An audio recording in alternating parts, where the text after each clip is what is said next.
Hello and welcome back to Frank and Hopeful. You join us here in the close season. We did promise you the odd little extra special edition of the popular video blog.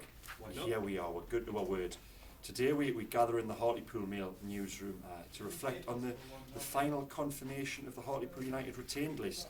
News came at the weekend, Frank, that Gary Little leaves the club, and Alberto Solano leaves the club, and Richie Humphries stays. First of all, we'll deal with Richie. Good news. Oh yeah, it's got to be good news. Yeah, man of his experience. You know, he's at that twix in between, isn't he? Still a player coming on the coaching side. I think it's right. It's justified. Yeah. Enough games last year. And to be honest, there's a lot of young boys coming through. When people will be saying, "Oh, they're keeping Rich Young and his young boys coming through," well, someone's going to give them that experience. And they often talk about how he's been with the club, the model pro. They still say that now. And who better than somebody who you know looking after the young boys coming through? Yeah. I think it's a good move, a bold move. I think the thing you mentioned there, Frank, which is key, is the amount of games Richie played in last year. You look at the boys who were released 7 days earlier. You've got Colin Larkin played a handful of times, James Brown not as much as he might have liked to. Steve Haslam only featured a handful of times, but Richie Humphries played 30 times out of 49 games this season. And credit to him, and for that alone, I think it serves to highlight the contribution he's made. And sure, going forward next year, it might not be as much, Frank. No. But nonetheless, I still think when he comes in, he does do a job, and you cannot underestimate his influence off the pitch. You can't, and they'll use him. You know, Coops is a very astute manager. He'll use him as and when he needs him. And that's the right thing, and I think Richie knows that. He knows that he's not going to get as many games, but hey, did we not say that at the beginning of this season? We did, yeah. And you know, it proves us wrong. He's looking after himself, but the manager knows what he's doing. Yeah. He's bought some experience there.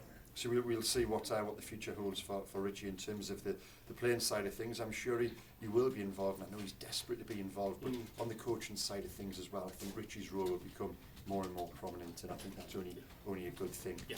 On the outgoing front, big news, of course, was Gary Little. A little bit of a shock when it broke on Saturday, and there was some confusion as to whether had Gary been offered a contract at all. If he had been, was it a good contract or was it a bad contract? Thankfully, Gary got in touch with us on Sunday night, and he set the record straight. He was offered what we quote as a very good contract offer, but you just thought the time was right to move on, and is that fair enough? I think it is fair. A lot of people were saying that he has been sort of on a wee bit of a back burner, and the way he's been playing for a little while. I'm not so sure. I think he's still contributed. Maybe not as been as dynamic as it has been. You know, you talk about the contract offer. That's ridiculous to say that we're going to give him something else. What did you do? Straight to yourself and tell you put the record straight. He deserved a new contract, but by the same token, he's also deserved to move on, because I think he feels time is right for him to move away for both parties. And there's nothing wrong with it. This is what the great thing about football, the great thing about Hartlepool and the players who go like that, they leave on good terms. Yeah. Because they never know when they're going to come back. And that's the professionalism of the club and of the players. Yeah. Credit to him for that. Yeah, I think the words Gary gave us were very honest. And they made sense. You know, he said that I've been here 6 years now at Hartlepool, and I just want to see what else is out there. I've lived in Middlesbrough for 6 years. It's a big world out there. I'm 25-year-old. You know, it's time just for a fresh start, fresh challenge, and I think that was fair enough. And we certainly wish him all the very best for the future.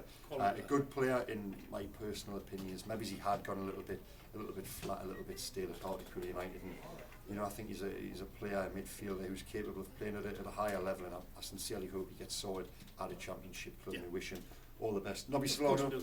Not much we can say. We wrote in February, Frank, that he played his last game with the club, and so it transpired. But nonetheless, a sad end to something which promised so much 12 months ago. Yeah. The excitement of Nobby signing, we were all up for it, and everybody's fans were up for it, buying those few extra tickets on his signing. And if that's what it did, then that's what it did for football. It was good, and I think he's seen himself getting more of a role. However, you know, he scored a goals, got some injuries, and it fizzled away.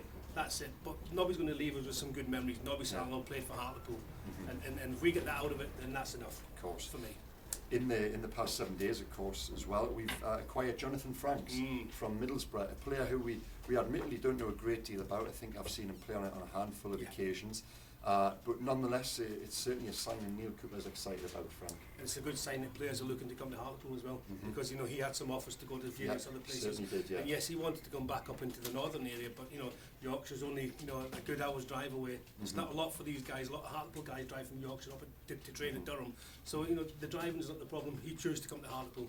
That's great. Yeah, it certainly is as well. I think he's a player who's 22 years old. He's only He's never played 50 senior games, but you can look at that on two sides. He's hungry, he's fresh, and I think he's certainly got a point to prove next year. But yeah, Jonathan Frank certainly had a lot of offers on the table, and I think it's a little bit of a coup, a little bit of a feather in the cap at this early juncture in close season that he chose Hartlepool United. We'll be back as and when there's news of any incomings or outgoings at Victoria Park. But for now, enjoy the break, and we'll be back as and when there's news.